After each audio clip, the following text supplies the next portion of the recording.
এবার একটা মশলা নিয়ে এসেছি। আপনারা পনির রান্না করতে গিয়ে ভাবেন কি মশলা দিলে পনিরটা খেতে দারুণ হবে, তাই আপনাদের জন্য নিয়ে এসেছি। এই মশলাটা দিয়ে রান্না করবেন, আর আদা পেঁয়াজ লঙ্কা হলেই হয়ে যাবে, আর কিচ্ছু লাগবে না, যাকে আমি বলবো পনির মশলা। ঘরে বানাবো। গোটা জিরে, শুকনো লঙ্কা, এলাচ, লবঙ্গ, দারচিনি,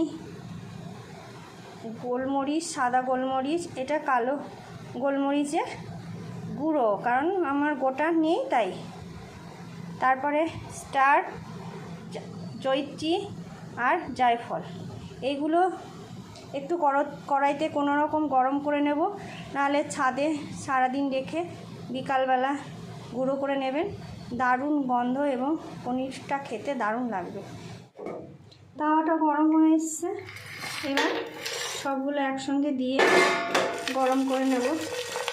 হালকা গরম করব। দেখুন হয়ে গেছে, নামিয়ে নেব। ঠান্ডা করে গ্যাসটা বন্ধ করে দিলাম।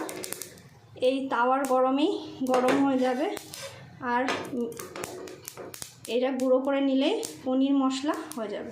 দেখুন কি সুন্দর হয়েছে এবং কতটা হয়েছে।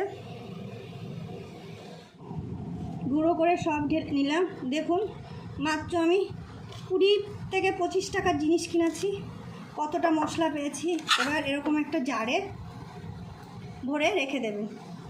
যখন রান্না করবেন তখন আর আপনার চিন্তা করতে হবে না কি মশলা দিয়ে রান্না করবেন।